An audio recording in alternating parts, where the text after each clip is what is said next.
Run steep, get high. Run flat, stay low. Run the mountain, run the road. Run past the 8 stand to the commode. Oh, run steep, get high. Run flat, stay low. One stream, 2 guys. Mountain Outpost. Now here's your host. Man, that intro song never gets old. Welcome back, everyone. I'm your host, Jam Jamil Curry, here with my co-host, Skizzlefresh Skylar Hall, doing the intro for you today. How you doing, sir? Dude, surviving, man. Just living the dream. How you doing? Doing well. Just had a little bit of a weekend trip up to Milwaukee. First time up there. Got to spend some good time with the brother, and he had a great performance. And we'll get more into that in a little bit. We also had a pretty dramatic world record attempt, and there's a lot more going on out there. There's also a 6-day that's still going on right now, so just kind of get kicking off. Yeah, there was a lot to take in this weekend between the record attempt and everything that was happening at the Dome. And then, as we talked about last week on the pod, this is a big weekend for the Olympic trials. First 4 days of competition in the books, so a lot to watch, a lot of replays to catch up on. And then, hell, this next weekend's also going to be insane. We got a lot to talk about the final weekend of June. We're officially in summer, man. It's crazy. We're almost halfway through 2021 already. What the hell happened? I know. I have no idea, man. Yeah, that's shocking to me. I'm not ready for it. That's for sure. I'm not ready for summer. It's already 118. The entire state of Arizona is on fire. Our courses are burning right now. It's not good. We already lost. Just to cover some fire news, we lost the Pinal Peak 50K course. The whole Pinal Mountains burned.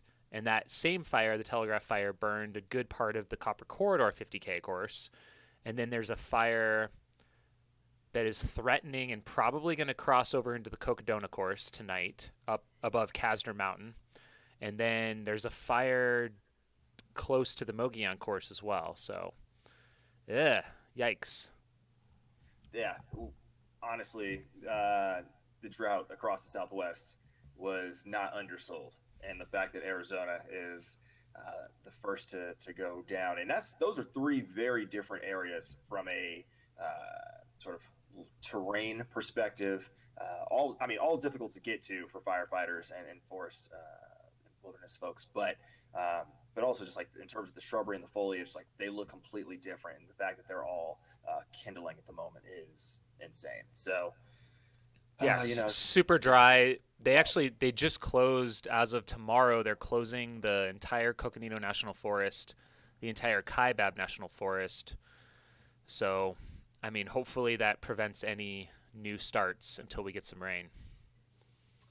Yeah, that is the upside of Arizona specifically in terms of sort of the Southwest, that you do get that weird monsoon season that occurs in you sort of like mid-July. So you will have some precipitation coming your way.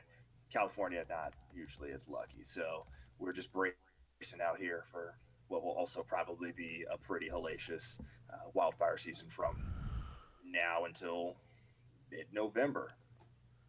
You guys California doesn't get any sort of that kind of moisture over the summer? No. Damn. Wow. No. Unless there's like a really freak, basically cyclone or, whatnot that's threatening the Baja California peninsula, and that we sort of kind of tails up and we get otherwise pretty bone dry for a while. So joy, it's going to be one of those years. So hopefully everything that's happening this weekend goes off without a hitch. And if you are out there, only you can prevent forest fires, damn it. So hold it together. Yeah, absolutely. We've got a lot to talk about tonight. If you are joining us for the first time, just a couple friends here talking about the running scene. We like to cover all aspects. We love it all, from the track to trail, ultra, mountain running stuff. So we've also got some track flat ultras to talk about this week, in addition to the Olympic trials and the preview for Western States. So those are kind of the things we're going to talk about this week. Just giving you a quick outline. Where do you want to begin? I want to begin with what you're drinking, sir. It's As you're about to crack it. It's a repeat of last week. This is our local Huss Brewing Papago Desert Sage Orange IPA. So this is the official Aravaipa beer. It was originally formulated and called the Hoppy Javelina, and it was created for that race. And then it was since the name was changed, and they now stock it everywhere you can buy Huss beer. It's pretty cool. Sweet. I also repeating last week's drink of choice with my Knob Creek, because it's been one of those days, weeks, months, years. So still riding that train at the moment. Right on. All right. So first things first, let's talk about the event that you were at, because I feel like you have some personal tales to tell about your time in the great, not very snowy north at the moment, but 6 days at the Dome. Dude, what happened? All right, also, we should probably level set.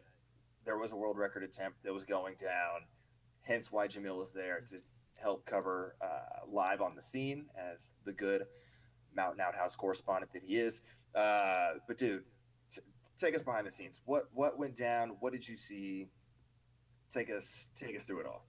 Yeah, I mean, for those of you who don't know what this event is, it's called 6 Days in the Dome, and it originated in Alaska, actually. There's a track inside of an actual dome up there, and so they wanted to do an indoor 6-day race at sea level, preferably, to try and give a nice venue that has the ideal conditions for setting records or personal bests. So that event happened several years ago. Don't know what happened with that venue, but they ended up finding a new venue at the Pettit Center, which is in Milwaukee, Wisconsin. It is known as, I think, they have a couple hockey rinks inside, and they do speed skating there. So I think they do the Olympic trials for speed skating, and it's an Olympic training center. So they did this race 2 years ago, and then it came back this year. 2 years ago, Zach Bitter set the 100-mile world record and the 12-hour world record. So he ran 11:19. And this year we saw, actually, I didn't know it, but there was someone else who was, I think, going for the world record. They had a 24-hour race Friday. There's a 24-hour race Saturday. There's a 48-hour race that Friday that spanned both. And then the 6 day started Sunday at noon, so I was able to witness that before I headed back home. And that's going to be going on all of this week. And I'll probably pull up some results here in a little bit, and we can kind of see. I know that there's a couple really good athletes that are out there shooting for.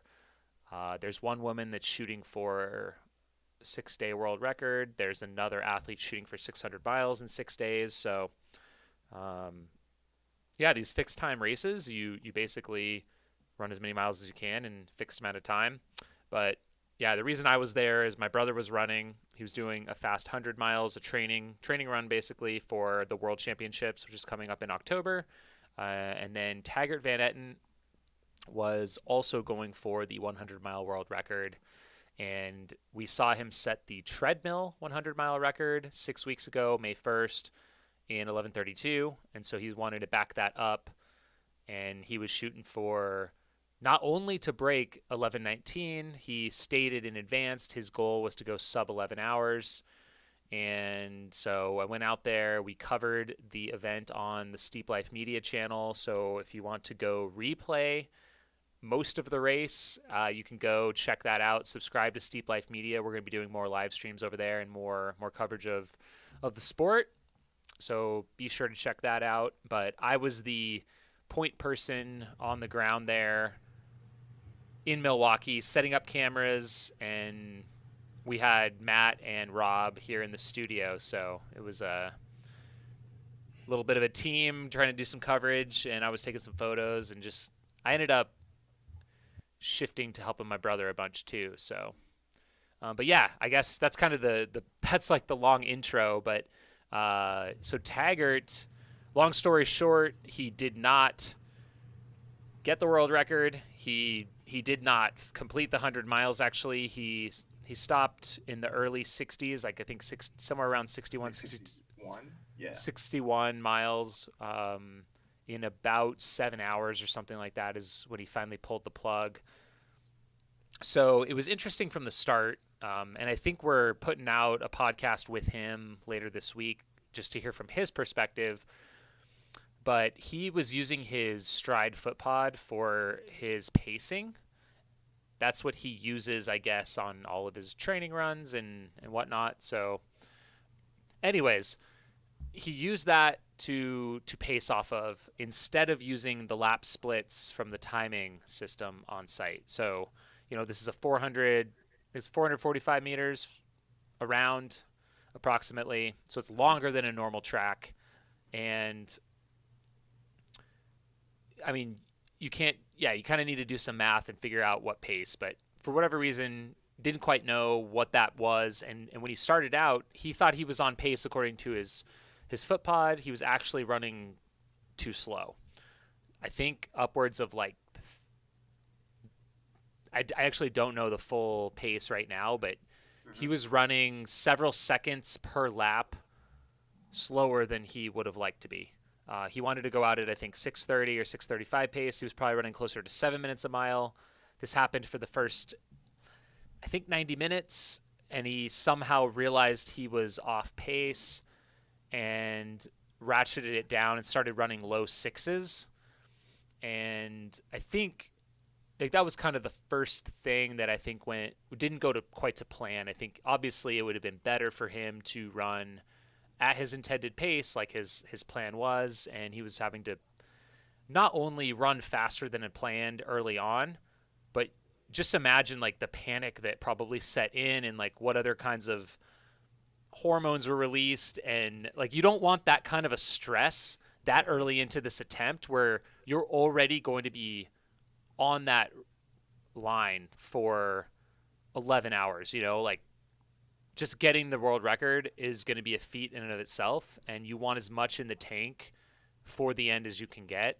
You want to be relaxed through 50, 60 miles of this thing so that you can set yourself up for success. And here he was 90 minutes in, panicked. He doesn't, freaking out.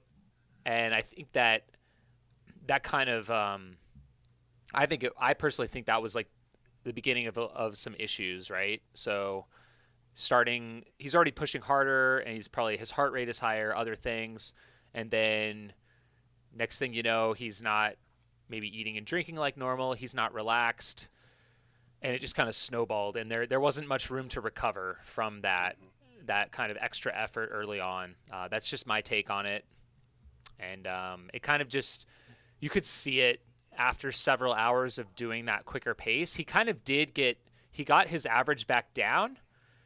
So he was able to kind of settle more into a 6:30 pace, but I think the damage was kind of already done. And, he wasn't going to stop to take a breather and recover. He really couldn't. He had to keep pushing. And I think he was kind of nauseous at some point, which means he stopped eating, which means he fell behind. And next thing you know, he's cramping up and kind of staggering, and it just kind of spiraled. Kudos to him. He was super strong mentally. He kept telling himself, do whatever it takes, don't give up.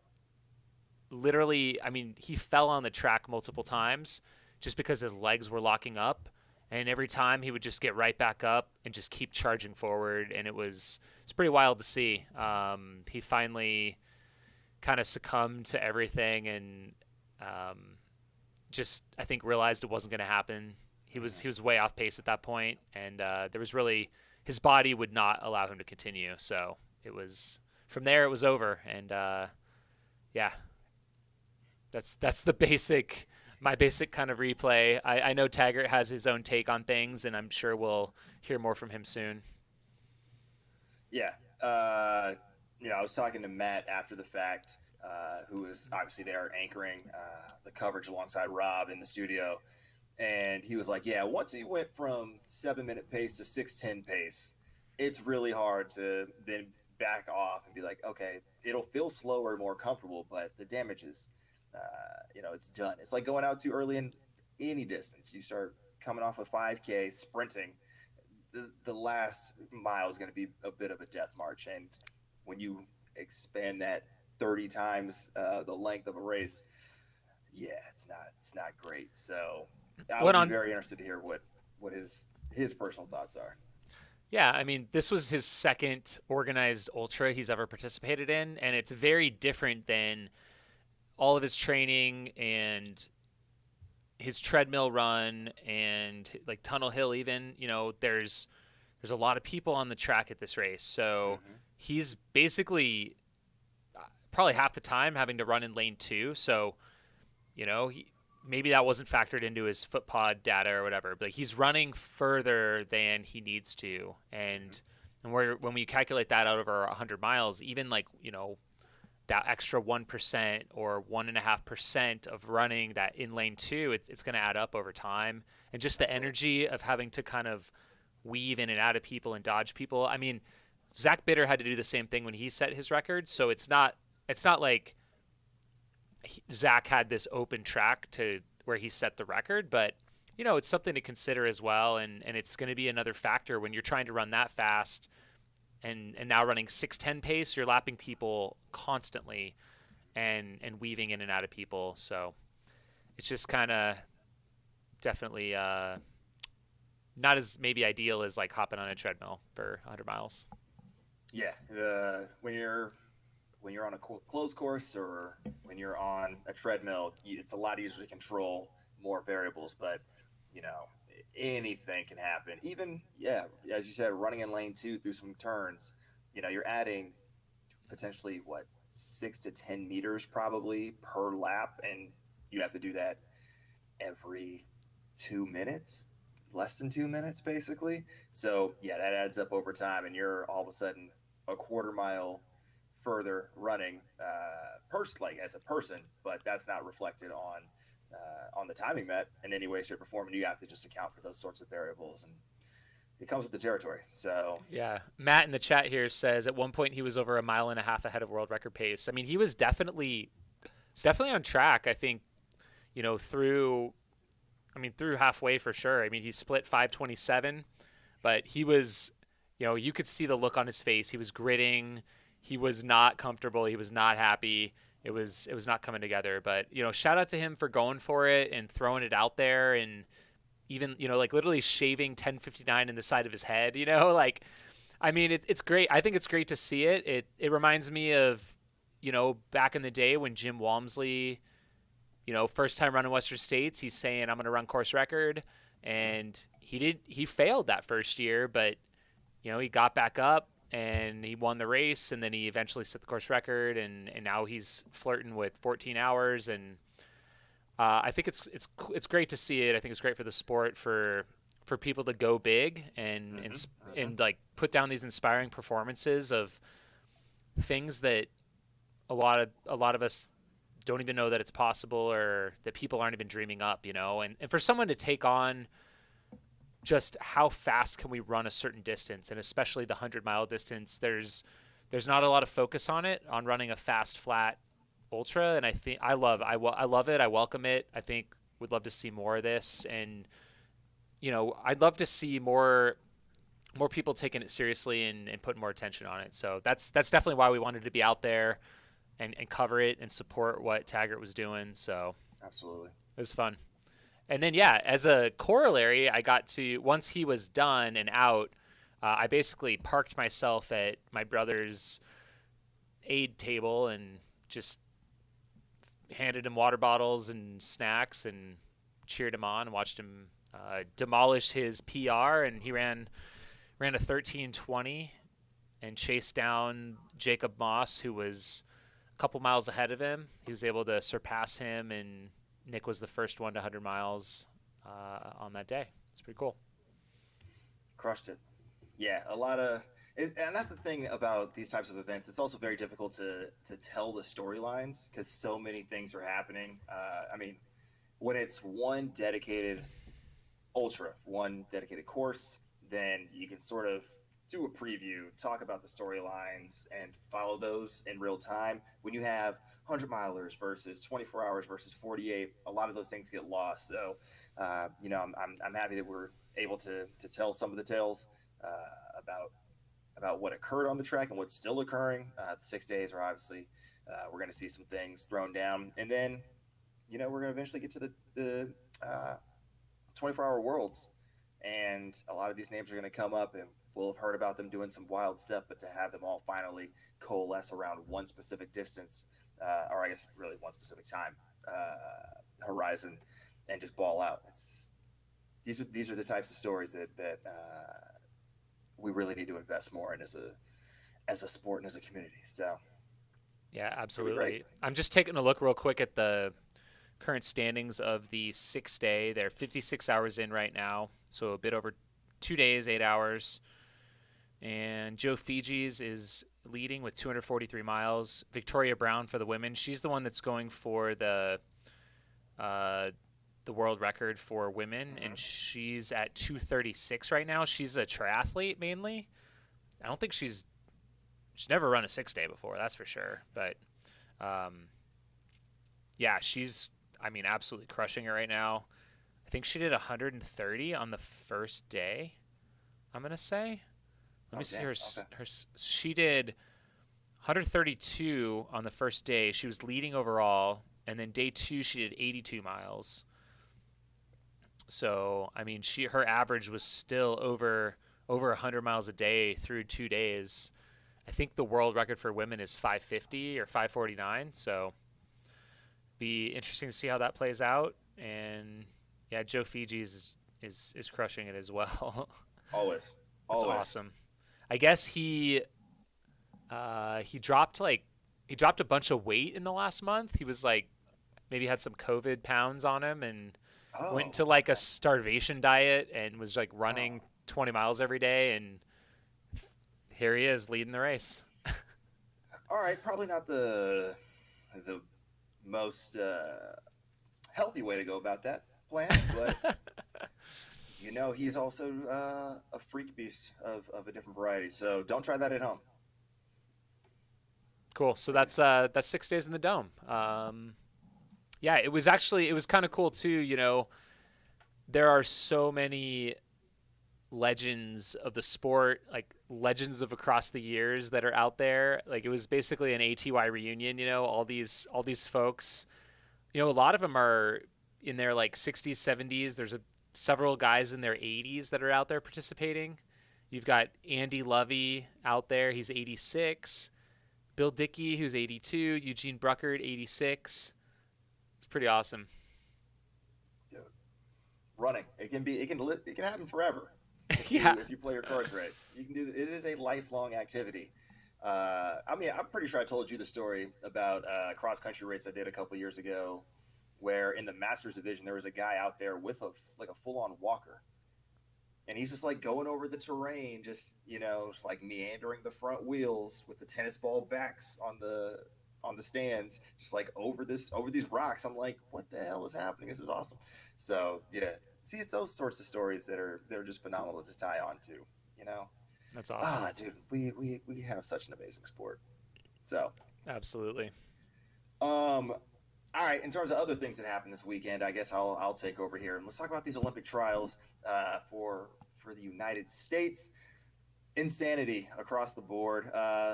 A lot of fantastic performances. Most of the events pretty much went relatively to scratch in terms of many of the big name favorites making it through, but we definitely had some surprises, especially last night. So I'm gonna start with Friday night's events and just move forward. Kicking it off, we don't normally talk field events, but Ryan Krauser, if you have not seen this video of his world record shot put, he has been crushing, and he's been throwing it, consistently over 22 and a half meters, just light work. Everybody else will sort of, be in the 21s. Maybe somebody gets a 22. Even Joe Kovacs, who ended up taking second, he'll pop one off over 22.5, but it's not a regular occurrence. And Ryan was doing that basically every throw anytime he entered the ring. And as soon as he launched it out of his hand, you saw the excitement on his face. He was already celebrating as he was still like in the reverse phase facing the back of the ring. So it was just phenomenal. Obviously, world record for the Americans who don't do metric. I threw it 76 feet, 8 3/4, just like demolished the world record by like 10 inches or something, which is insane in a sport that is measured by centimeters. So he took first, and then Joe Kovacs took second. Peyton Oderdahl took third. So that U.S. contention is strong. We could really take 2 medals in the shot put potentially, if not 3. So look out for us when it comes to Tokyo shot, baby. How heavy? How, for those ignorant of field events, how heavy is a shot? And does everyone throw the same weight, or is it like you kind of like a bowling, you choose your weight?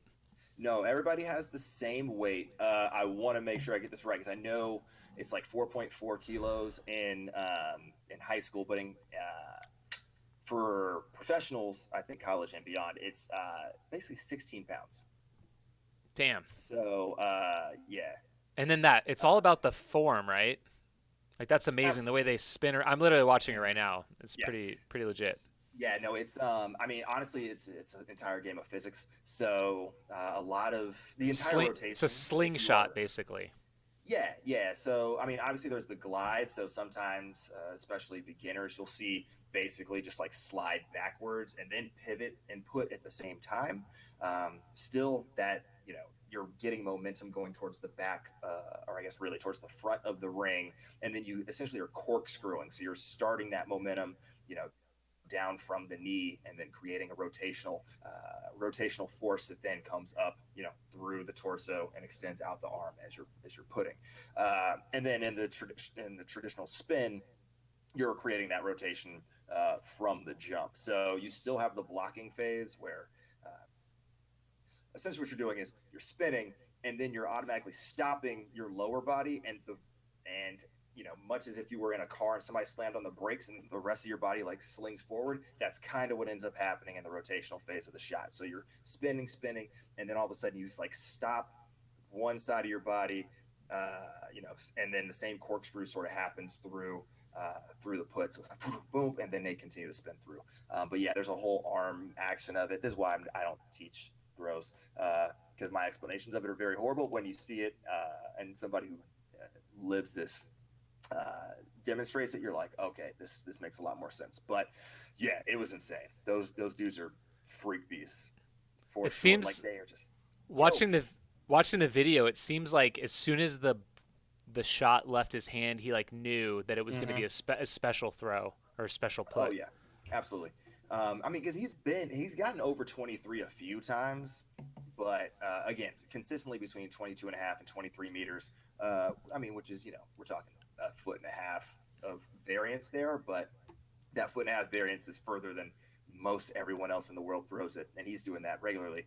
So, but when he threw it, perfect arm angle or perfect release angle, like, yeah, when when you're throwing it that regularly, like you can feel when it goes right. Same thing with like a free throw, like when you take a basketball shot and you're like, oh, this one just feels sexy.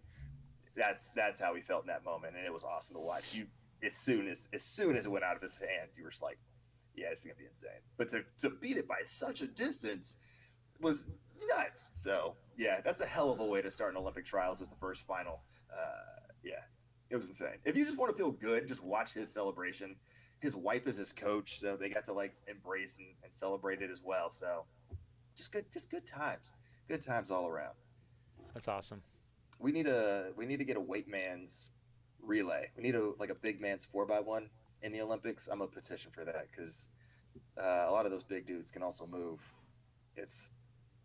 I'm gonna see because I kind of just want to see what would happen. I feel like he would be real fun to watch at the finish line if the U.S. weight team won that 4x1. So that was the shot that kicked off the whole thing Friday. Everybody was stoked. It's gonna be a good weekend. Let's get weird. Later that night, the men's 10K went off. You had a whole host of folks tearing it up out there. Ultimately, came out with Woody Kincaid on top, followed by Grant Fisher. So Bowerman Track Club goes 1 and 2 after what was probably the worst week in history for that team, for that crew.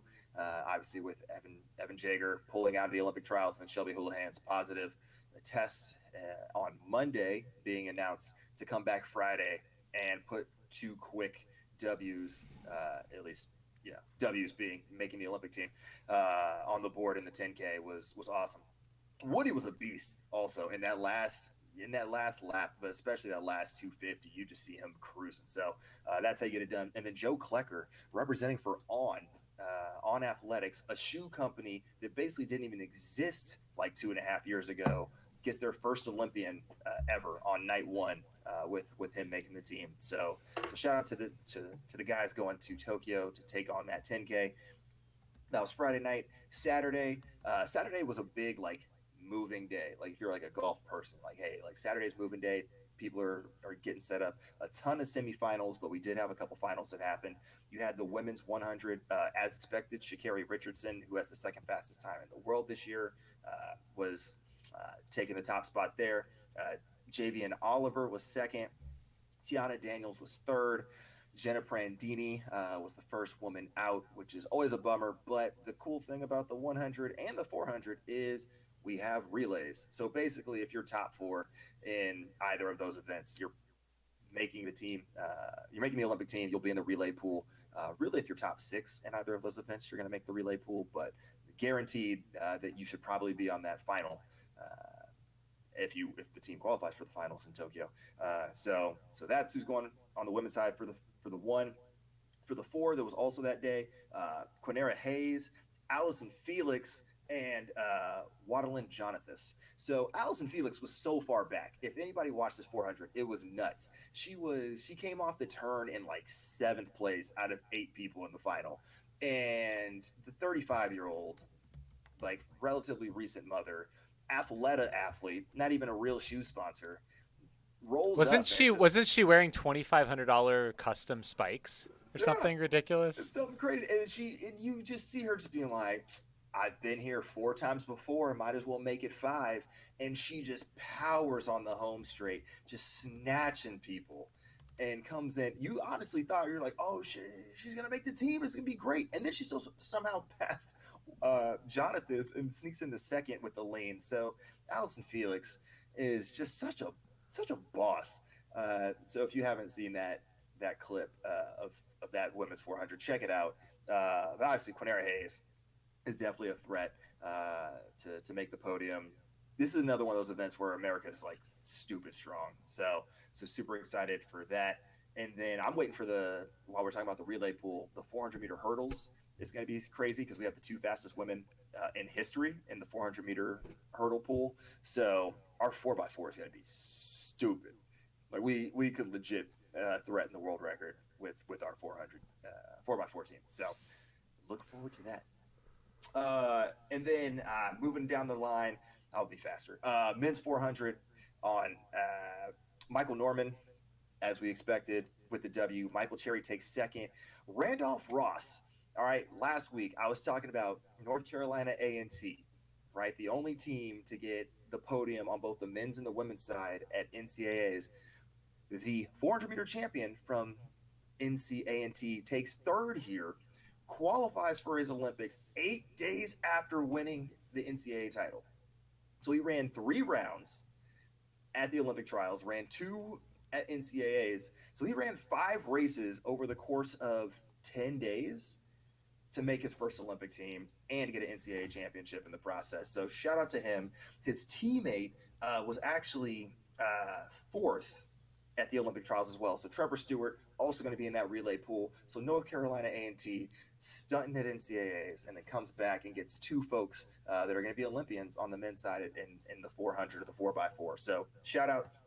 In the 110 high hurdles, or excuse me, the 100 high hurdles for the women, Kenny Harrison, Brianna McNeil, Christina Clemens take the top 3, moving on to Tokyo.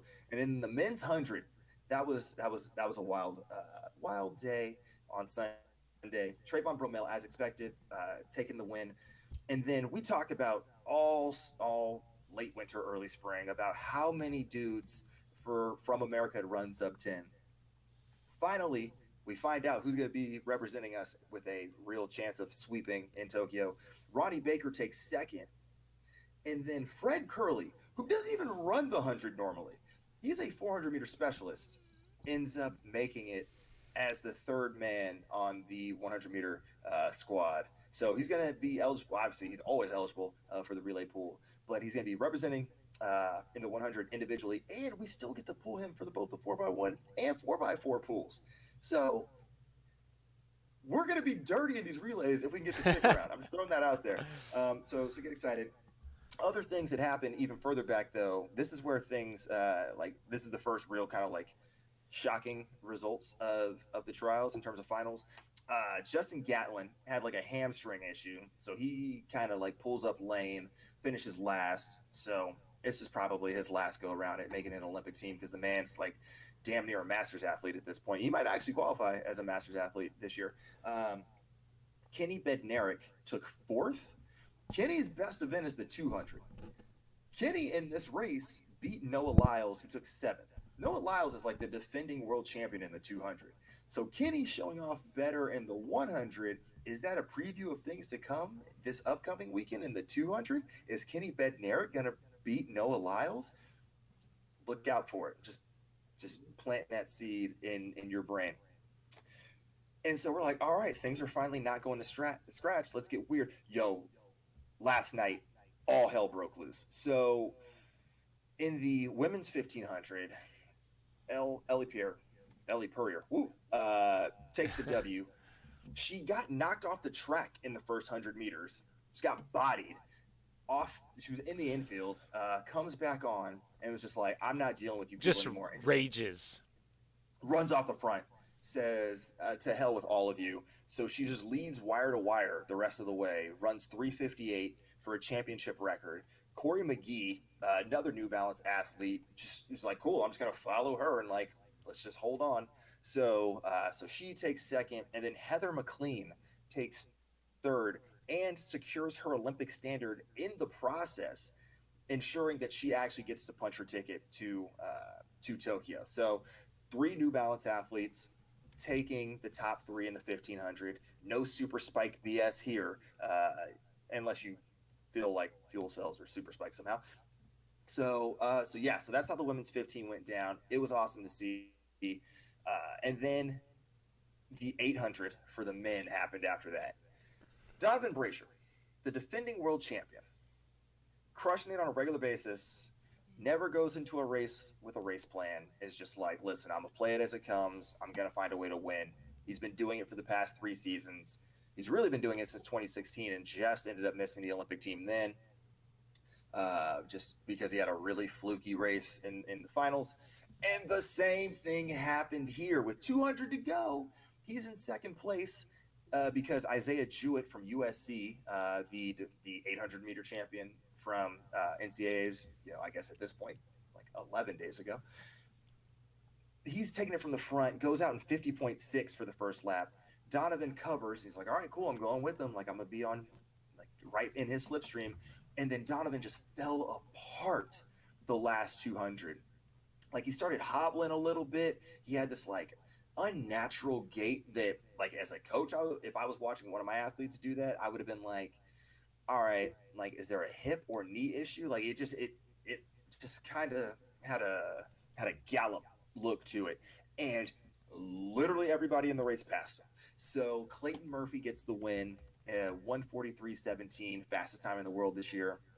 Isaiah Jewett holds on for second, so 1:43.85. And then Bryce Hoppel, who was basically, we thought would be guaranteed to finish no lower than second, takes third, 1:44.14. Isaiah Harris gets the Olympic standard, but runs 1:44.58 to finish fourth, first man out. So bummer for him, but really it's just watching that race was batty. And then the 5K was also no different. So super hot temperatures yesterday. I think it was like the 80s, 90s during the day, and at track level with all the rubber absorbing that heat, folks were clocking temperatures above 100. So by the time the 5K happened, it was still pretty warm out. You had 4 women who basically broke off the front and soloed to the top four places. So Elise Cranny gets the win, 15:27. Carissa Schweizer, her Bowerman Track Club teammate, finishes 15:28. And then Rachel Schneider, who I believe is living in Flagstaff at the moment, from Hoka, runs 15:29. Abby Cooper, who ran such a just ballsy prelim to get the Olympic standard. She ran, I want to say, like 15:07 in the prelims, comes back and runs a 15:31 here to finish fourth. And then everybody else was 16 seconds back or further. We're talking the top three times, actually, I think the top five times for the women were all under 15 minutes coming into this. So the fact that it took 15:27 to win in something that wasn't very tactical, it was just like the race just fell apart very early on, was kind of wild to watch. But so again, Bowerman Track Club, now the women step in, the Bowerman Babes get the top two spots in the 5K. So again, a little bit of redemption a week after the craziness that occurred for them. And that's the Olympic trials that were in a nutshell. The decathlon also happened. There were some field events that didn't set world records, but this weekend's going to be crazy because every other event is going to have their finals. So just a preview. And again, all of these are going to be able to be seen live either on NBC Sports Network or NBC itself, or NBC proper, whatever you want to call it. So on Thursday, we have the women's shot put and the women's 3K steeple. We did almost see Courtney Frerick screw it up in the prelims and not make it. So it'll be interesting to see what tactics play out in this 3K steeple. We also saw a good number of the college women that we talked about, I guess that was last week, all make it through to the finals, including defending champion Mahala Norris and Courtney Wayment from BYU. So this is going to be fire. If you have the chance to watch the 3K steeple, just as it was batty for the NCAAs, it's going to be batty for these Olympic trials. Friday, you got men's disc and the men's 3K steeple. Again, no Evan Jager, so we're going to have a completely new team going to Tokyo. So it's about to find out who the top three are. Most of the big names all made it through, led by Mr. Updike from Empire Track Club. Saturday, we got the 400 hurdles, the women's 10K, the women's 200, and the men's 110 high hurdles. And then on Sunday, to finish it out, we got the women's 400 hurdles. So Sadie McLaughlin finally coming back to the 400 hurdles. Let's see what she's got. We got the men's 5K with the women's 8, the men's 15, and the men's 200. So if you don't get your fix of watching running live all day on Saturday, you got more stuff to catch on Sunday, because I can guarantee at least 3, if not 4 of those races are going to surprise you with who makes it. The men's 1500, very few people have the standard. It's going to be wild to see who actually takes top 3. That women's 800, you got like 5 people who have a legitimate shot at making it, and only 3 can go. That men's 5K, you got a lot of dudes who are pissed off about how the 10K went. And that men's 200, Kenny, Noah, somebody else, some college kid coming out of nowhere. It's gonna be insane. So, woo! Take a deep breath. How many prelims do these runners run in these different distances? Are they're running like 3 5Ks in a couple days? No. So for the 5K, it's 2. So you have a prelim and then the final. Okay. Same thing for the steeplechase, prelim and final. Everything else is pretty much 3, like 1500. 1500, you got to run 3, right? Yeah, let me double check that to be absolutely sure. But yeah, I'm pretty sure first round was Friday. This is first round, I believe. Actually, you know what? I'm just gonna go straight to the starting document, because that'll help me. Yeah. So yeah, you have top 6 in each heat, and the next 6 fastest advance to the semis, and then in the semis, the top 5 from each heat plus the next 2 fastest advance. So yep, 3 heats of the 15, 3 heats of the 8, of the 4, the 2, and the 1. And even in the field events, it's 2 flights. So you have like a qualifying round where you get 3 throws or 3 jumps, and then the top 12 advance to the finals, and you get 3 more attempts. So, yeah. So part of it's just attrition. Part of it, especially in the distances, it's just making it through, doing the least amount of work possible. And that's where you can get caught up, because if it's 2 heats, so for that 1500, for instance, in the semis, it's top 5 in each heat of two heats, and then the next 2 fastest time. So if you're in the slow heat, then you got to be top 5. And if the second heat ends up being the slower heat, things are wild. If you're in the first heat, then you're like, well, we got to ball out just in case the second heat tries to go fast. It gets pretty insane. And yeah, so a lot people of burn seems themselves like out. seems like a lot of tactics. Yeah, because you don't want to do any more than you have to just get into the finals if possible. It was something going into the trials that was a concern coming out of the pandemic for a lot of coaches that were out there in the public, because there were so many there were so few races that occurred in 2020, and then all of these pop-up meets that occurred either from December through this spring, all were basically either time trials or you just had like one go. So the idea of like actually conserving energy and moving through was not something that was well rehearsed, and we haven't had a championship season in 2 years. So it looks like most people have fared well. You want to ask about if Donovan Brazier could have handled that better. Bryce Hoppel shouldn't have been third based on all of his results going in. So we'll see. The 800 is also just like a brutal event to have to do 3 times. It's literally the worst event to have to do 3 times. So, well, Yep. or the 400 hurdles, but so yeah, watch out for it, because if it's going to be another very hot weekend in Oregon, it could get messy really quickly for some favorites. Are you looking at the weather report? I hope so. Well, I'm now looking for Auburn, but I can look for there. Where is it? Is No, it Eugene? Talk about, you get Auburn, I'll get Eugene. My mind's already on Western State stuff, but we're about to talk about it. Oh yeah.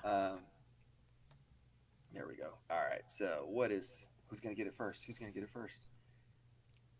Oh, God, like I said, 87 in Eugene right now. What? Is that hot or not hot? I'm hot. coming from Phoenix. Okay. Yeah. Great. Yeah, you're an unreasonable person. Yeah, that's crazy warm, because it's also 7:30 at night. Oh wow. Friday, 93 degrees is the high. Saturday, 101 is the high. Sunday, 102 is the high. Hey, it is going to be Auburn, California, Saturday, 101. Sunday, 102. Wow. But Thursday, high of 86. So it's going to ramp 15 degrees by Saturday. Oh, this is and the worst. partly cloudy, and there's going to be rain in Olympic Valley on Thursday. And then it's going to be a high of 87 in Olympic Valley. So, yeah, we're going to need to turn our attention to Western States. So, is it time? It's All right. Statesman's baby. Let's talk about it. All right. So and we've full got. disclosure, I've done no preparation for this. I forgot Western was happening until Yeah, last night. I've done very little.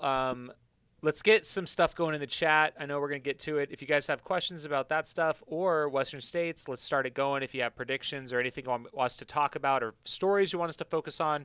First off, well, we will not be seeing you at Western States this year. Is that correct?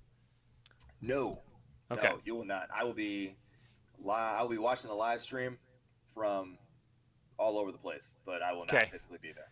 All right. So I just booked my stuff today, so I'm going to be there. Jubilee and myself, we are going.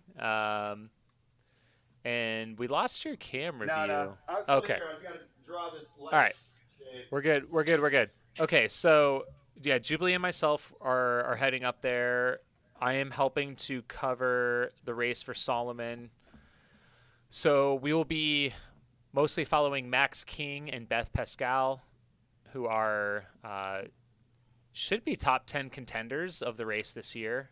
Beth is running it for the second time. She did really well last year, and I think could contend for the win. Max King, I mean, you can't bet against the King. He he did well here like 5 years ago, and he punched his ticket.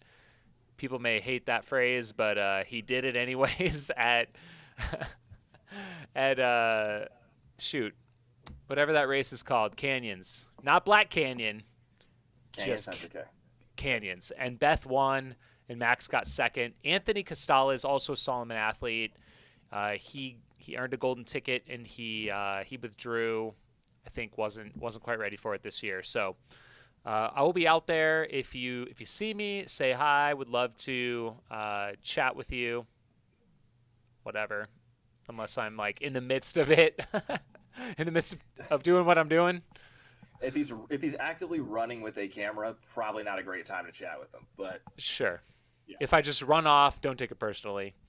So yeah, we'll be out there, and we would love to touch on what's going on. I know we definitely want to highlight that there is going to be, for the first time ever, a live stream of Western States 100. It's very exciting, and really excited to see what they put together. Seems like they've got.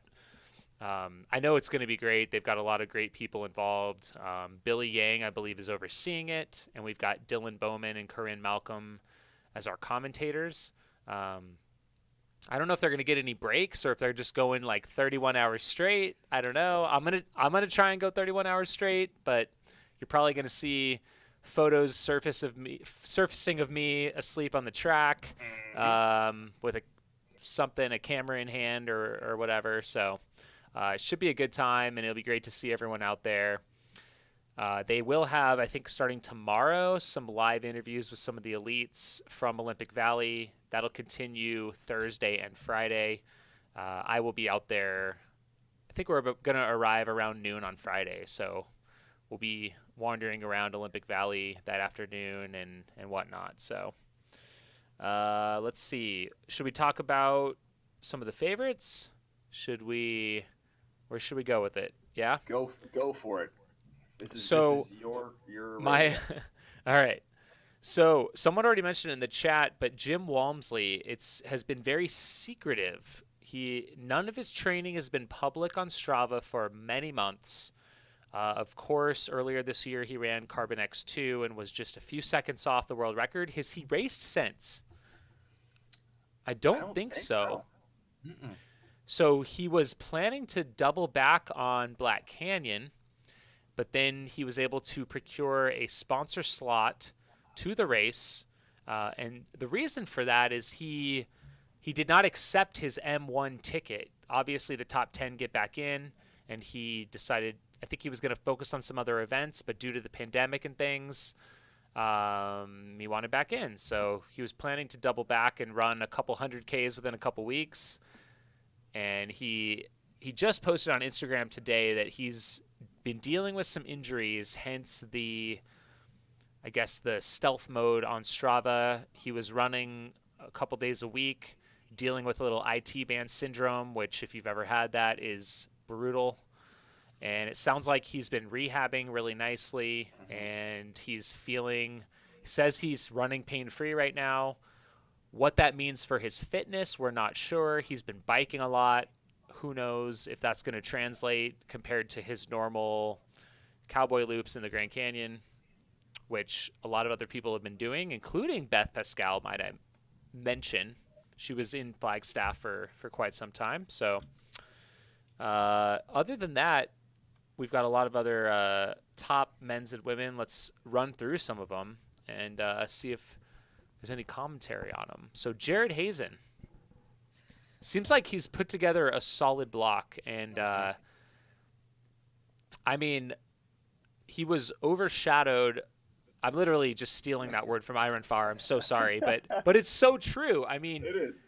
The fact that he ran 14:26, which is 20 minutes under the course record previously.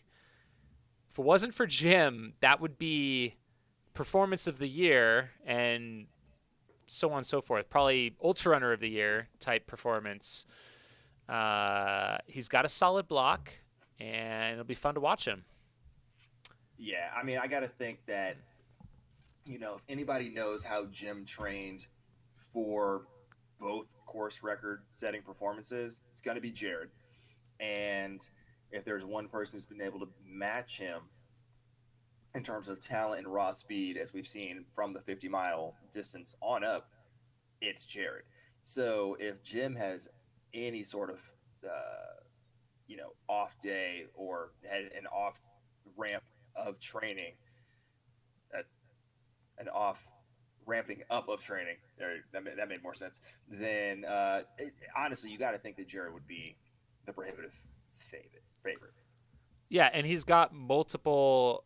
I mean, he's been to Western States many times now. It's not like last year was his first time at this thing. I think he's now finished it 3 times, and I mean, he's just gonna continue to dial it in. And yeah, with Jim having this injury and this setback, I think you're right. Like, I mean, I don't know if you can put him as the favorite anymore if he doesn't have that kind of consistent strong block.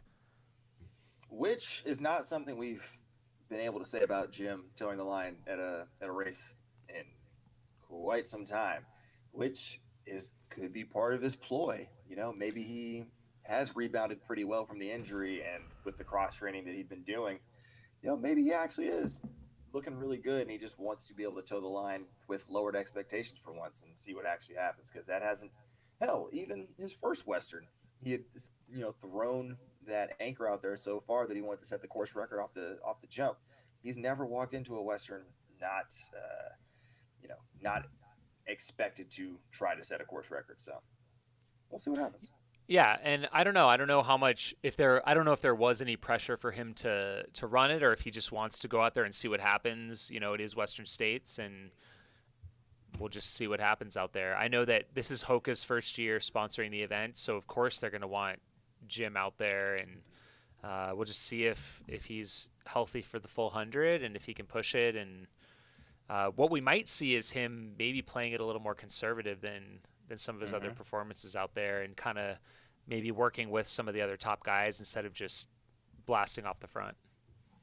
Yeah, I mean, in the brief moments that I had with Jim before you arrived into that Fort Tuttle aid station at Cocodona, I have faith in Jim to piece it together and make smart decisions this year in a way that sets him up for whatever he's defining as success. So it'll be interesting to see if it is a more conservative start for him. Obviously, these temperatures play to his strengths to some degree in a way that they might not for some of the other athletes that aren't as used to playing around in the fire. So I don't put anything past him. I just, based on everything that we've seen and his own admission at this point on the IG post, we got to put our lens on Jared and be like, hey man, for once this might be your time to be the cowboy that's not forgotten when it comes to listing them off. So put up or shut up.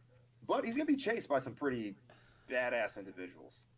Oh yeah, I mean, there's a lot of the top 10 characters that are there every year. I don't want to go through every single person today. I mean, you guys can kind of check it out. I Run Far is the one I'm looking at right now. They kind of break down everything. They've got a lot of the top 10 is showing back up. I think it looks like whoever was whoever was third place, whoever was sixth place don't seem to be coming back. Everyone else is back. So, Jeff Browning, Kyle Pietari, Pat Reagan, Stephen Kirsch, these kind of guys, Mark Hammond. But let's talk about maybe some of these other outside people that didn't run last year or have never run this race before. So Tim Tollefson, I mean, shoot, it's about damn time, right? that he toes the line at Western States here. Yeah. I mean, probably one of the strongest American runners at UTMB, winner of Javelina 100, and now he's towing the line at Western States. It'll be really fun to see him out there and see what he can do on this course. And two things that I think really lend themselves to Tim's ability to crush it here at Western. One, living in Mammoth, So altitude and rugged as hell. And in the winter, he's like trudging through snow. So his strength is already on point. All of the little things that screw people up in the early sections of the Western course in terms of like, you know, arbitrarily rolling an ankle and things like that, he is battle tested for, and he's been doing them climbing in snow at elevation. So that's been great. Two, this area is his home territory. Like Chico State grad, like family still lives in the Sacramento area. So like this is basically a homecoming for him. And you know he's run a lot of these trails successfully in the past. When he won, was it the 50? Was it the 50K or 50 mile USATF champs last year, just before the pandemic shut everything down? Like same general area, same types of trails, same. I think part of it actually was on the Western States course. So yeah, this is he's one who's gonna fly under the radar Home course advantage. home course advantage. And if you don't follow UTMB, then you don't know how just gritty this man actually is. So I would be shocked if he doesn't finish in the top 10. Like that's my floor for him, like 10th place. Oh yeah. Like at a minimum. Well, and how much of the factor does he want to like just keeping that Cougar out of Flagstaff? You know, how much is that going to play into this? Because like Flagstaff has got so many players in this thing, like it's basically like a team sport at this point. You know, is Flagstaff going to take it, or is everybody else going to take it? Flagstaff versus the world. Yeah. I know. Yeah, merch link in bio. Yeah, no, it's gonna be wild to see what he can do. And you know what he did at Javelina was so the opposite of his strength set, right? Like he's known for these mountain ultras, and then comes to Javelina, which has what 4,000 feet of gain total or something, over 100 miles, and just like cruises. Makes a few mistakes along the way for sure, but like crushes it. So to see him a little bit more in his wheelhouse, a bit more climbing, you know, making sure that he navigates the heat well will be his big issue. I don't think Mammoth is notorious for how hot it gets, but he's also just a very smart and wily competitor. So he's gonna do big things, and I'm super excited to see how he plays it and who he packs up with early, because he strikes me as the person who will like definitely get a little group going for a while until, you know, maybe, you know, 37 miles in maybe, and then just play it really smart and conservative early, and then just move up as the race goes on. So I'll be interested to see how the quote unquote world team tactics play out with him at the forefront. Definitely. I mean, yeah, his win at Javelina I think shows him he knows how to run in the heat. And manage that. Let's see here. Alex Nichols, another, I think, similar to Jared Hazen, kind of under the radar kind of guy, but second place in 2017, and he hasn't come back since. So it'd be interesting to see on that one. Hayden Hawks still searching for his first 100-mile finish. He had a drop at UTMB. That was his only other attempt. So I think Hayden can run with the best of them, as we've seen, and we'll see how he can handle the heat, I guess. But I mean, he's in southern Utah. I think he's got plenty of opportunity, and it's awesome. I'm a level with you. I don't think this is where it happens. Not even finishing. I honestly, listen, in fairness, haven't been on Strava a ton recently, but his last 2 months, if there was someone where I was like, they might have overcooked it in training. Oh, really? It would be Hayden. I mean, he's been in, if I'm remembering correctly, he's been in Flagstaff or at least he was in Flagstaff for a bit, doing some, you know, like Coconino Cowboy-esque runs, like going up Eldon. I think he like went up Eldon while we were there for Cocodona, and was like just putting in crazy miles and crazy vert. I think he ran like a 50K or a 50 miler like 2 or 3 weeks ago. Whoa! Like now I'm getting into it. He Okay, May 10th through the 16th, 197-mile week with there we go. 28,000 feet of climb. Then 162. 162. Wow. 128. Whoa, look at this one. Oh, is there some biking in this? There might be some biking. If you're looking at just a straight profile, no, it only shows you one sport at a time. Like if it's a profile page, that's just one sport. Really? Unless he mislabeled some stuff and he's that guy on Strava. No, there is the ride in here. Something going on. I could be wrong. Don't quote what I just said, everyone. Oh yeah, there is a ride. There is a ride in. There's some riding in that, Miles. So forget that. Still a lot of miles. He definitely rode. That's a combination. Why do they do that? Why do they combine it? I don't like that. What? That's so messed up. But yeah, you're right. He was in Flagstaff for a long time. He was running with Jim. He's running with Mike McManus out there. This is like in mid-May time period. Okay. Interesting. All right, so I went to the mobile Strava because that doesn't conflate things. So, and it only has just runs. April 26th to May 2nd, 132 miles, 19,000 feet of climb. 3rd to the 9th of May, 121 miles, 23,000 feet. The following 3 weeks, 133 miles, 22.5, 130 miles, 21.5, 120 miles, 18.4. And I think that's slow decline. I think that's totally fine, honestly. Dude, he had that race where he just like balled out though. I gotta see if I can find it in the activities quickly. Yeah, he was at training camp, I want to say, potentially. States training camp? He might have been. But yeah, there was some race he did a little bit ago where I looked at it and was just like that. Here it is, Bryce Canyon 50K. Oh yeah, he set a course record there, I think. Set the course record. It's just like, my guy, you don't do it too soon. Yeah, 426.55 at Bryce Canyon. So I was like, I'm a little worried he might have cooked it a bit early. That's all I'm saying. All right, I got. Hey, prove me wrong, whatever. I'll be the bulletin board material. I don't give a damn. No, I love it. I love it, man. We gotta work this out. Though. God damn it, he better finish. Dude, finish at all costs. Just get the damn buckle, okay? I'm wearing my Western States buckle right now in solidarity. So, someone commented Jeff Browning moving to Flagstaff should be interesting to see that. So Flagstaff is the mecca right now.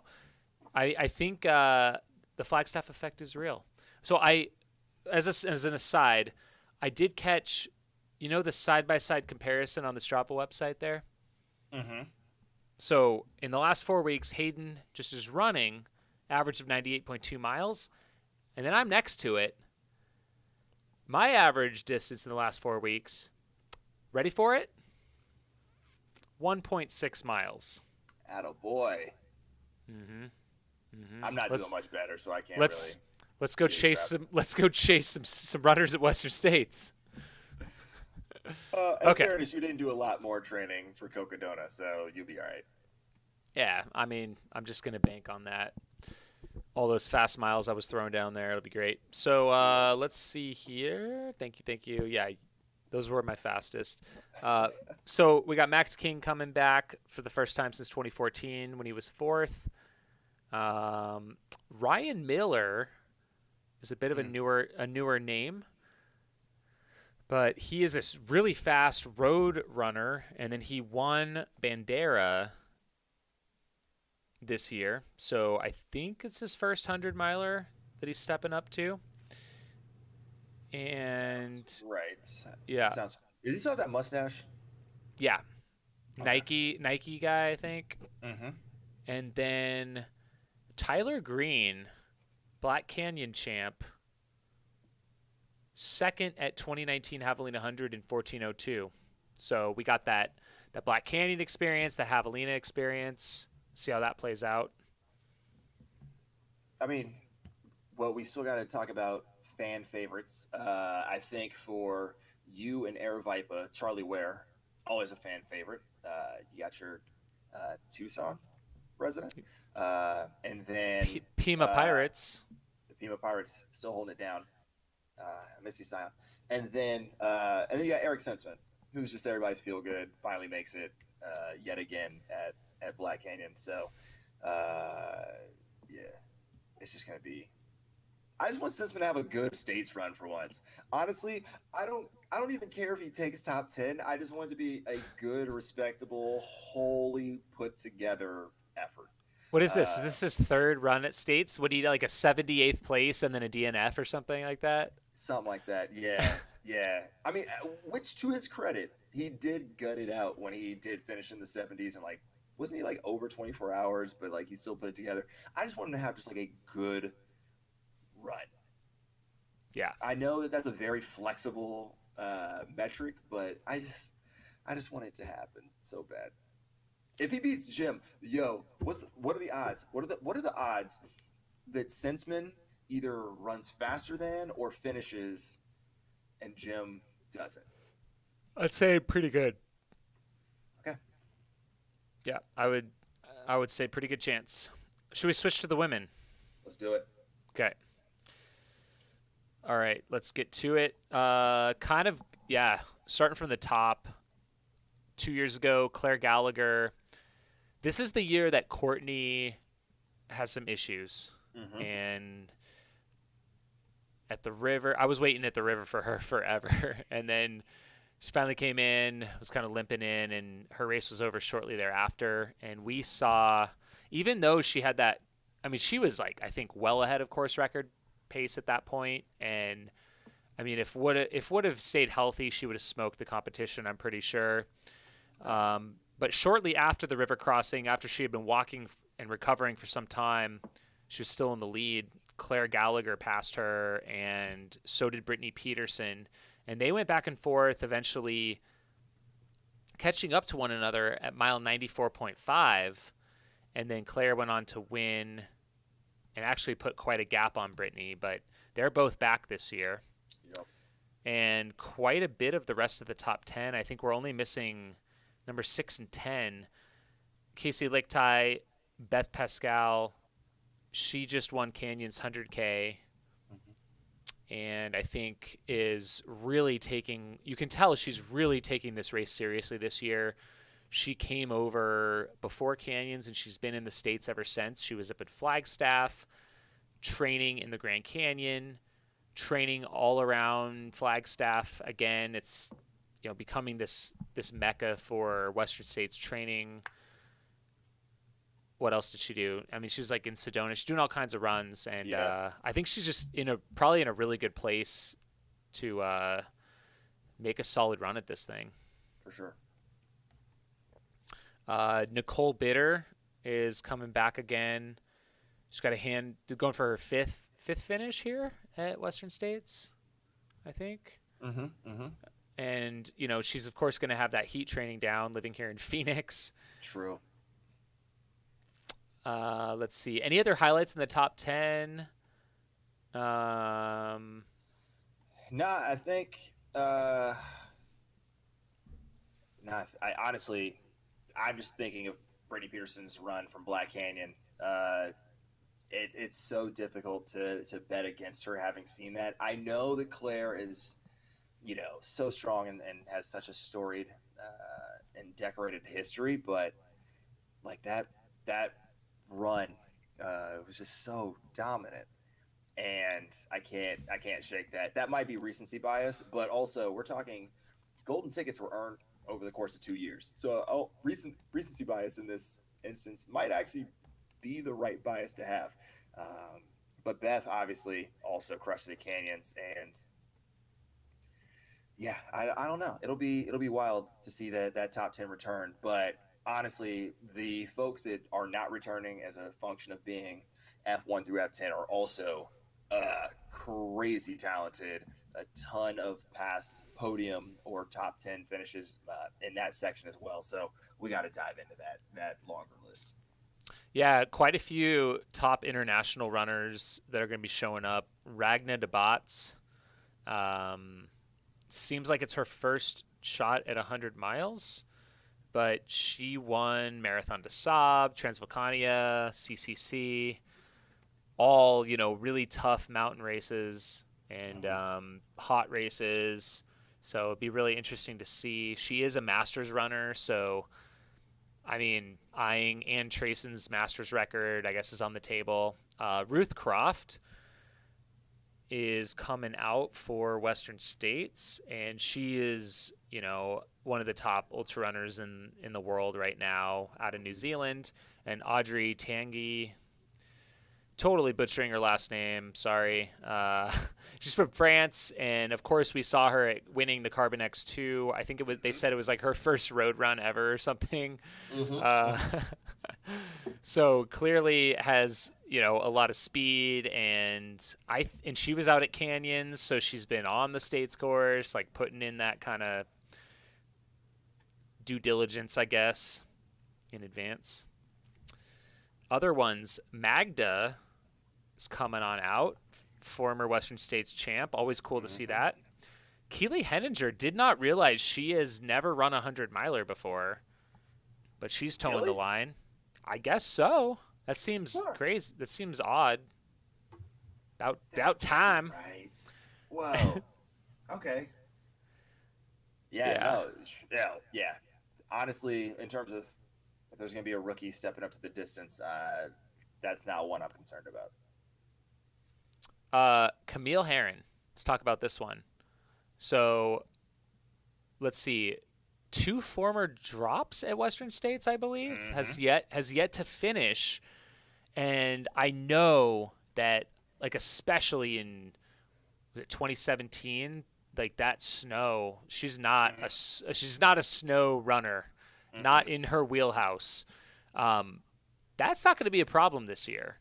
She also recently moved to just outside of Tucson and has been running in the heat.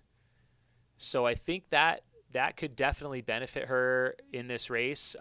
Camille has won Black Canyon. I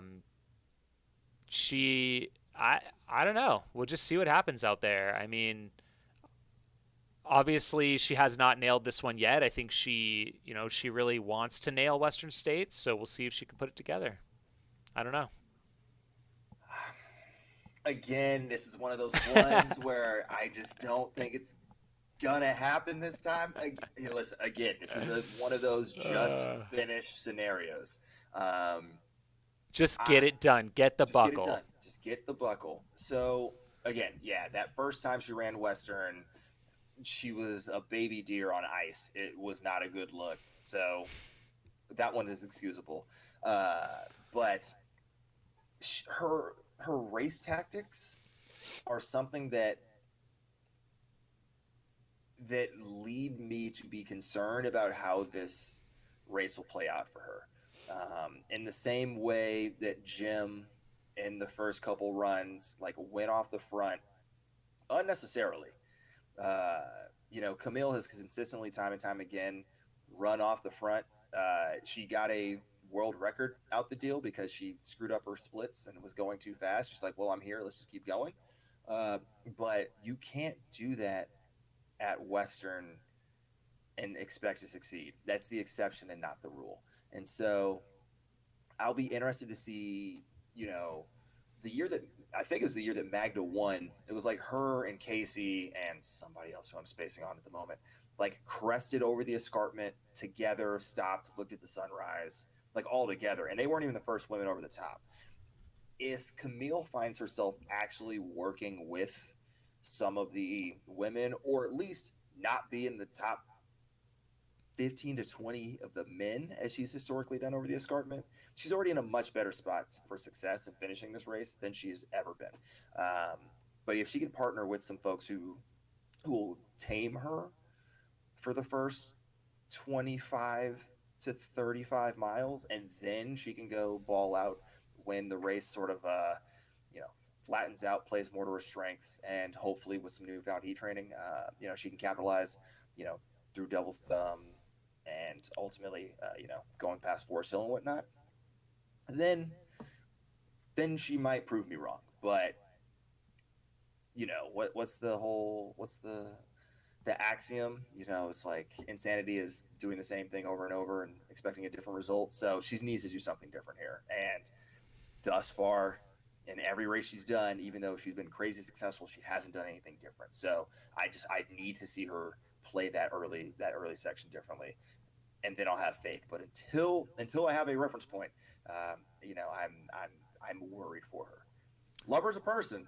Don't get me wrong. This is not an indictment on her as a person, but for this specific race, I will be having a few beers in her honor, just until I see something that makes me not drink out of worry.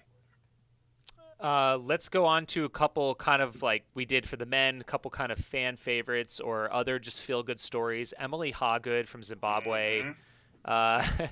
Her storyline this year, it's kind of reminiscent of like an Eric Sensman, I think, is the closest one I relate her to. But chasing the golden ticket process this year in 2021, third at Bandera, just outside the ticket, seventh at Black Canyon, and then came back fourth at Canyons, and that was enough because of three of the top finishers. Mm-hmm. Two of the top. Anyways, it rolled down to fourth. She got the golden ticket, and should be a Western States lining up, so that's awesome.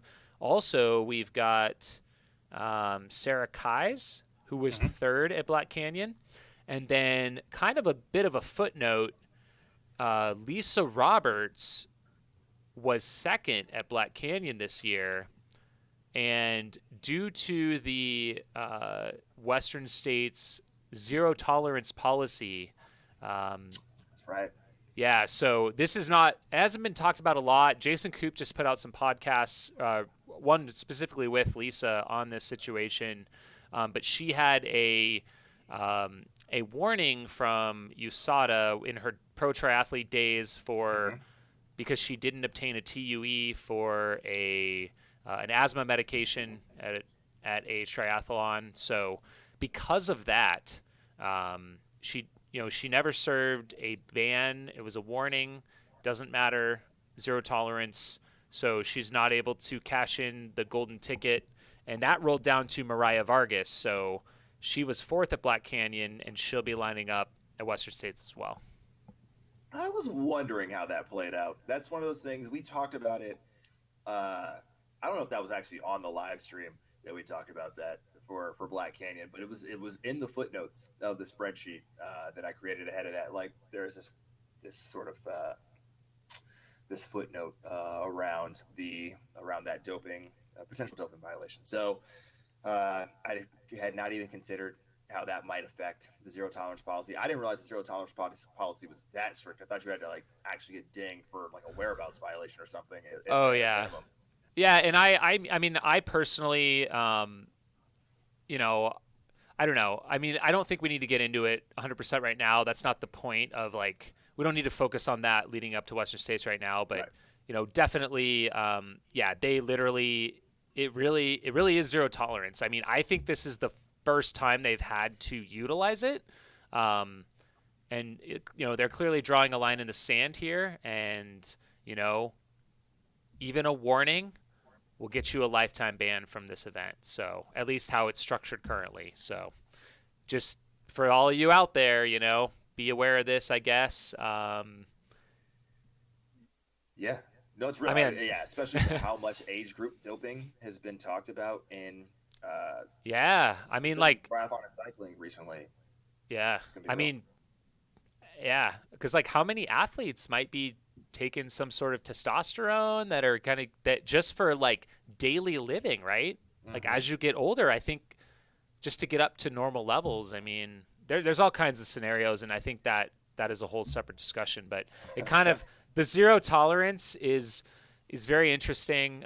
Even with like Western States doing their drug testing has some sort of an appeals process, and I think it was pretty clear that there was going to be no sort of discussion around this or appeals process. It was pretty cut and dry that it was going to be a zero tolerance. So I know it's kind of timely with what just happened with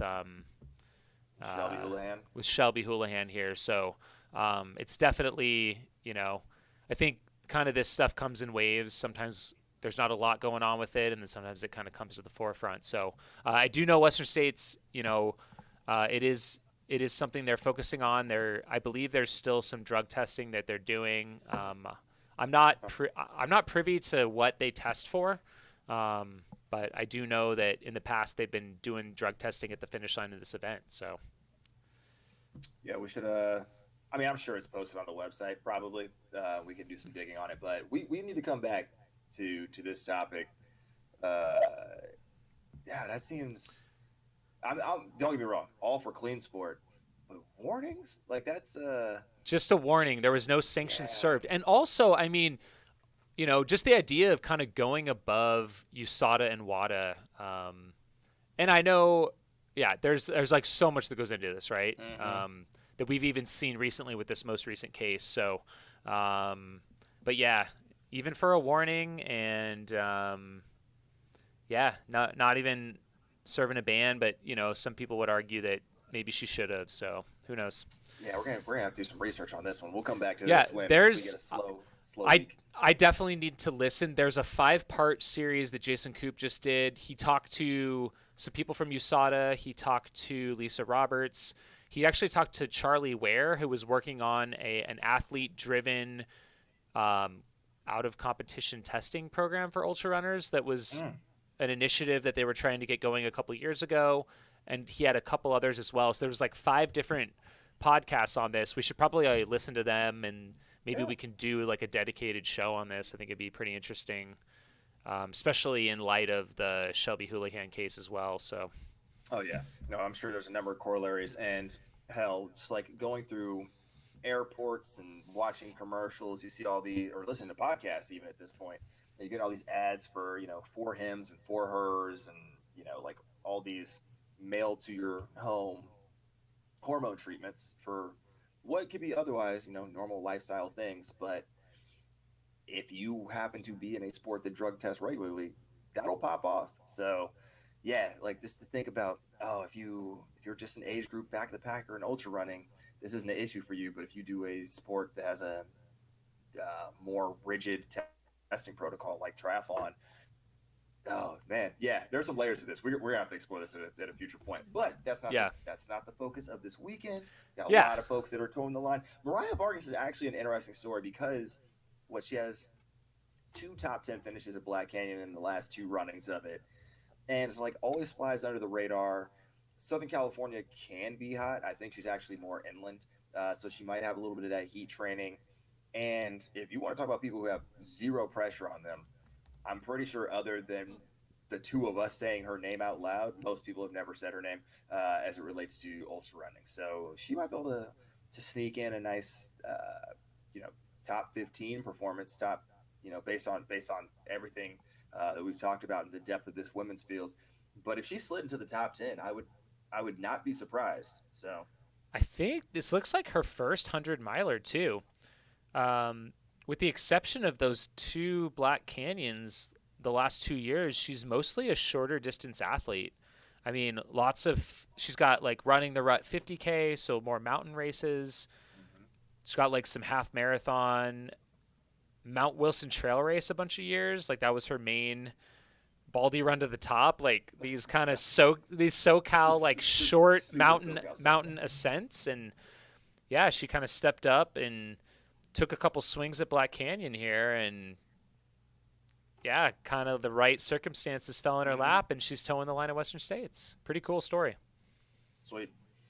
Yeah, it's gonna be a very fun weekend. I will also shout out friends of the pod, Treeline Journal. They have an article up as well that is titled 2021 Western States Storylines to Follow. So going deeper than just trying to do a prediction contest on this one, they're really sort of doing the narrative form of a lot of the conversation that we just had, talking about Jim, talking about Claire versus Brittany. They're also high on Tim Tollefson apparently. So give them a read. I have a feeling that, I mean, historically, ourselves and Treeline Journal have seen eye to eye on many things. There might be some points here that we disagree with. So, give them some love. Give them an impression. give them some ad money, I suppose. And yeah, I'll be interested to dig in a little deeper because I didn't start researching this until the 50-second countdown started playing for the podcast. So yeah, I'm excited. I'm excited for this weekend though. Now that I remember that it's happening, because life has just been crazy, dude. I'm also Yeah. excited that we trend set. Let's be real. If it wasn't for us, this live stream doesn't happen for Western. So I'm gonna say it. I listen. If we're just stirring the pot, you're welcome. You're welcome, world. Yeah. Uh, What went down at Black Canyon was historic, folks, for North American ultra running coverage. I want to know what they're doing for the wilderness area and how they're killing time for that section. But otherwise, Lots of pre-taped interviews. pre-produced Hoka stuff. I don't know. Yeah, I'm hoping to find Chase out there, and we'll shout him out. Another shout out for those of you that are listening or watching this: our very own Rob Ricardo and Matt Feldick are going to be on the Steep Life Media channel Friday night, and they're going to be doing a bit of a pre-show prediction show as well, like their takes on this on Western States. At one point, we actually did talk about doing a watch party, but we figured like we would just let Western States do their thing and kind of see what happens out there. But Watch us react to the Western States live stream. Exactly. I think it'd be a pretty good idea, but I think hanging out with Debo and Corinne Malcolm, we definitely want to throw everyone their way and kind of give the focus on what they have to enter into the space. So I guess if they need a bonus correspondent, maybe they'll be ready. But should we jump into a few questions in the chat and then kind of wind it down? I kind of almost forgot about that as a thing. Yes, if you are listening in the audio form and not with us live on YouTube, you can join us Tuesday nights on the YouTube. Just check out the Mountain Outpost channel. You can join us live, or obviously you can see the video format later on if you want to see our bright smiling faces and my horrible hotel room light. But yeah, otherwise make sure you share with a friend. And if you're here with us live, hit that subscribe button, hit that thumbs up. Let's just tear it up. What questions do we have in the chat? We got Chris Andrews earlier talking about being posted up in Flagstaff with the fires going on. So he's going to just run the treadmill for his long runs or the canyon if he can. I'm not sure if the Grand Canyon's going to be open. No idea. I guess it's like not technically Coconino or Kaibab National Forest because it's its own thing, but stay tuned. We had Taggart Van Etten was in the chat actually. He was thanking us for the coverage of the race, and can't wait to talk about his experience with Rob. So again, Steep Life Media channel, check that out. You can also get that on Spotify in the audio version. That should be posted later this week. Someone was asking, is Taggart coming to Desert Solstice? And I think he will be there. We're going to do everything we can to get him there. We want to see him come back for that 100-mile attempt. I think Desert Solstice on a nice day, it could happen there. Oh yeah. What's the over under on Jared Hazen winning Western States? Well, it's not something you said an over under for. That'd be like a time thing. What are the odds? I would say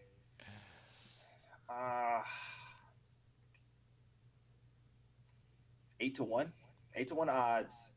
Time over or under, I'm gonna set the line at, we said it was 101 officially in Auburn, which means in the canyons it's gonna be closer to 115. So I'm gonna set the line at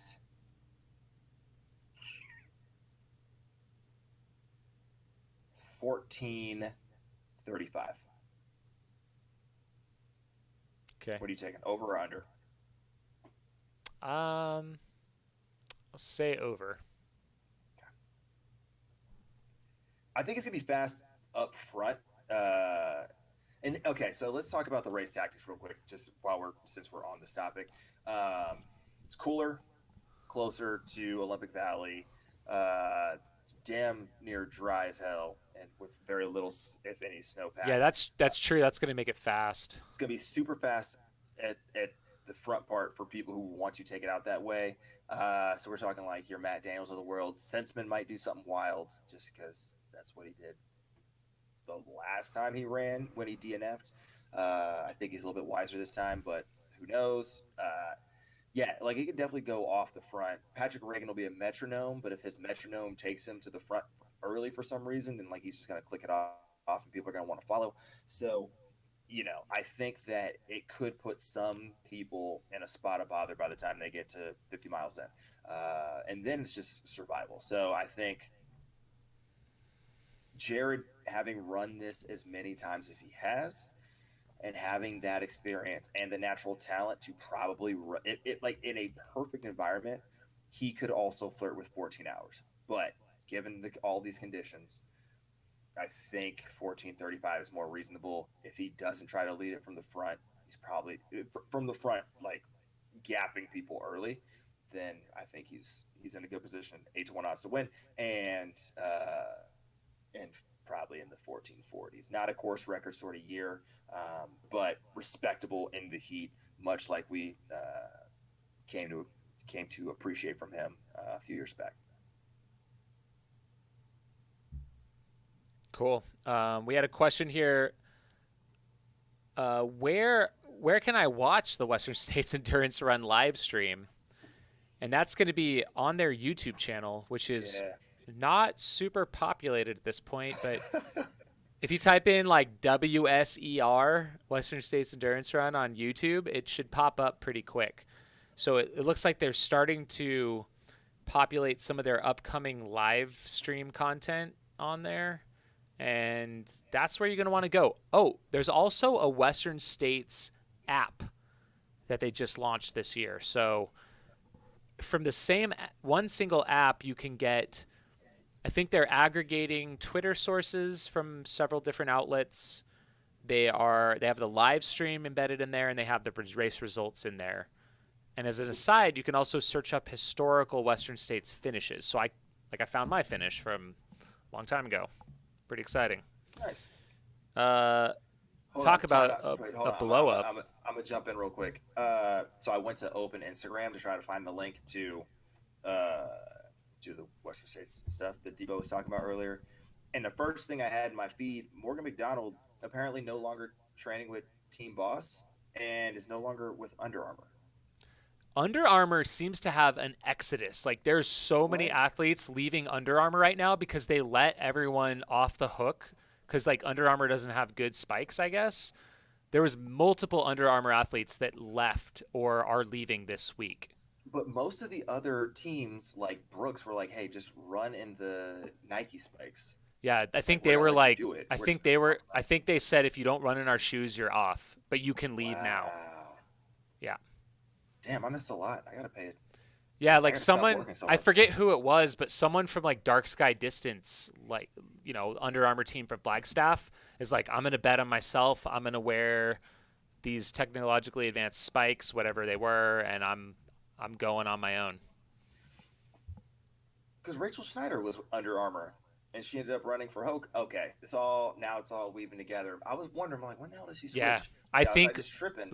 leading up to the trials, I think a bunch of them are like feeling like they're going to be at a disadvantage running in Under Armour shoes, and I guess they gave them an opt out. Nuts. All right. Well, hopefully he has more time for vlogs, which is really my takeaway here. But all right, cool. Sorry, I didn't mean to derail the running through the chat. I was just trying to find this Debo post. So, what else is going on in the chat? People chit-chatting about the snow. I guess on Ginger Runner live last night, Jim was talking about how his fastest runs were when there was snow in the high country and he took it easy. Mm-hmm. So that's an interesting thing to think about. All of you all you elite runners out there listening to the Mountain Outpost pod, take note. Actually, you could just listen to Ginger Runner live and figure it out. Dude, without that snow up there to slow people down, it's going to be balls to the walls. And there's going to be carnage. I'm predicting it. Mm-hmm. Yeah. And then, like, the usual suspects, Mark Hammond, Kyle Pietari, who else we got? Jeff Browning. Like, these guys are going to come, like, mop it up on Cal Street, just like clockwork. Dude, it's gonna be Dunking in the streams, all that stuff. Yeah, it's gonna be entertaining. I'm super excited for watching it go down because we've seen it in person so many times, and the fact that folks get to actually watch it in real time on the live stream, assuming that cell signals work and whatnot, is going to be very entertaining. I'm excited for people to really get to witness it firsthand. Well, secondhand, I guess, but in real time. It's gonna be bad. It's gonna be great. It's gonna be bad for them as runners. But okay, wait, I got a question procedurally because we didn't prep for this at all. Are we doing predictions, or are we gonna hop and steal Robin Matt's sunshine on Friday with predictions on their show? I think they're doing predictions. I don't know if I want to, unless you want to do it. Oh yeah, you got like a vested interest because you're like on site. All right, yeah, I'll do predictions. I don't care. Again, having done literally no preparation, I don't even have tabs open. I should probably again, open some previews and maybe figure out what the hell. Maybe find an entrance list or something. We did have a question while you figure that out. We had a question: can drones fly in the high country? So let's see here. I don't think they can in the wilderness. Well, not yeah. I mean, you can't. Well, you can't film in the wilderness. Check. I was told the year that we did Fire, Ice, and Grit film. Allegedly. Yeah. Okay, Jamil. Yeah, the year that we filmed the thing. Anyways, check out the trailer. That's all you're getting to wet your beak.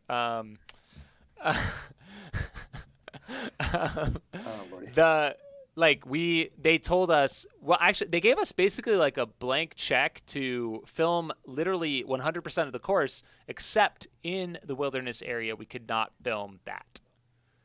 So I don't know. Yeah, you cannot fly drones in wilderness. I guarantee you they will have gotten the proper permits to fly drones for this race, and I guarantee you they're going to have drones in the live stream. Other than that, I don't know their live stream plan. I don't know much about their drone plan, but I can guarantee you they're doing everything they can to get as much epic footage from the course as possible. Absolutely.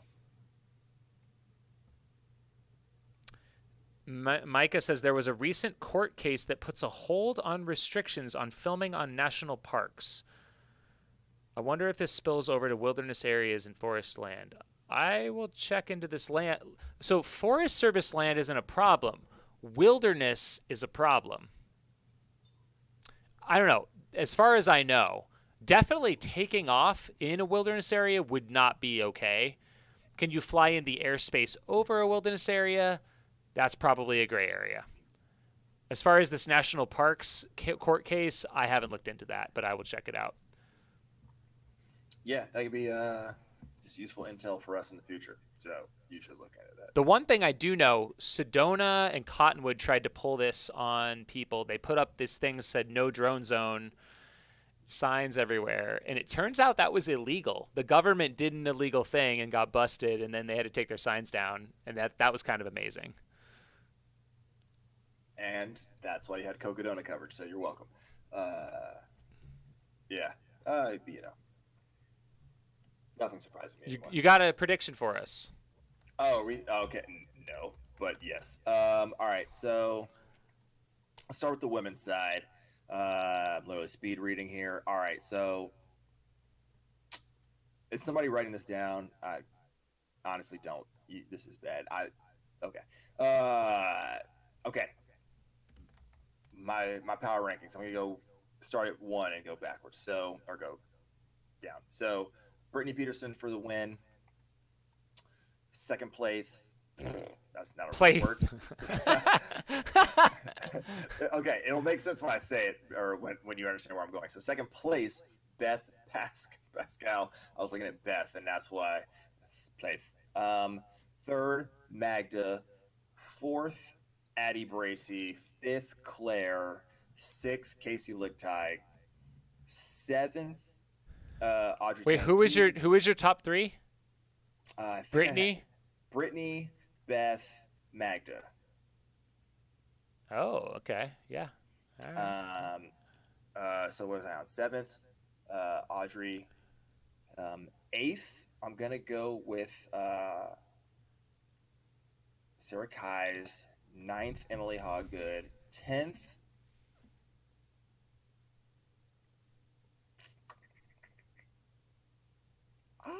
let's go with, you know what? Camilla Mayfield.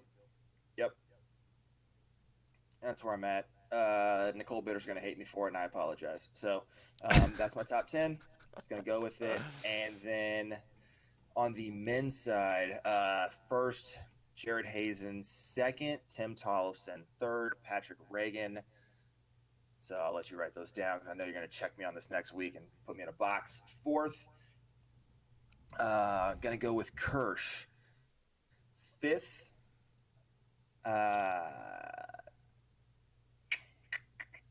is this the year he puts it together? Sensman. No, I wasn't Oh, there yet. okay. Fifth, Kyle Pitari.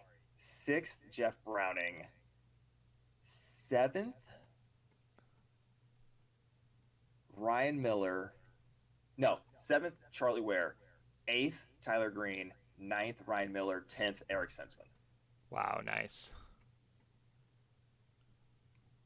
Jim does not finish, in case anybody was like, where's Jim? That's what I'm at in And my head. Hayden doesn't finish?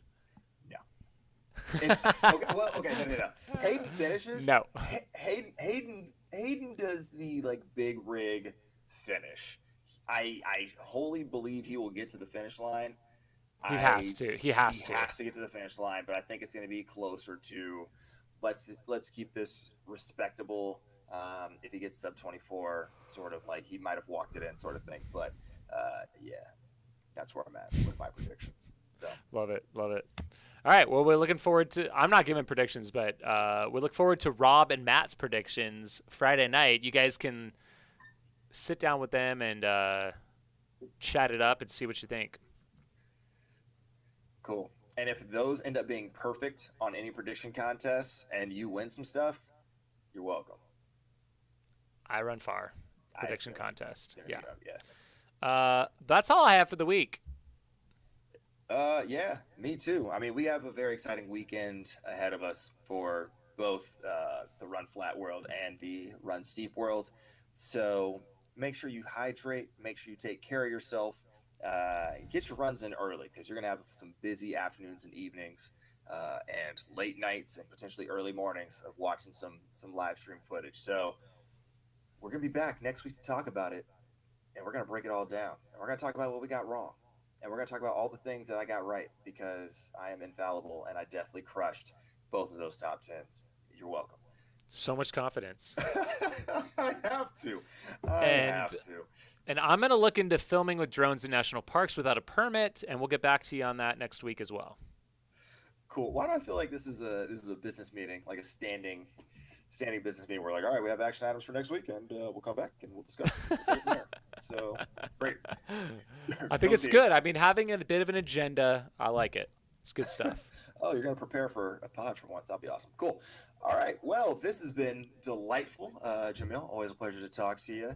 Always a pleasure to talk to you guys at home. So if you joined us live on YouTube or a Facebook live stream, thanks for joining. Make sure, again, hit that subscribe button. Hit the bell so you get notifications when we go live. Hit that like button. If you're listening on the podcatcher of choice after the fact, which you can do on the Steep Life Media channel, 5 stars. 5 stars. 5 stars. 5 stars only. 5 stars forever. That's it. I've been Skizzle Fresh. He's been Jam Jam. Have a great friggin' Statesmas. Have a great finish to the USATF Olympic Trials, and we will catch you guys next Tuesday. We out.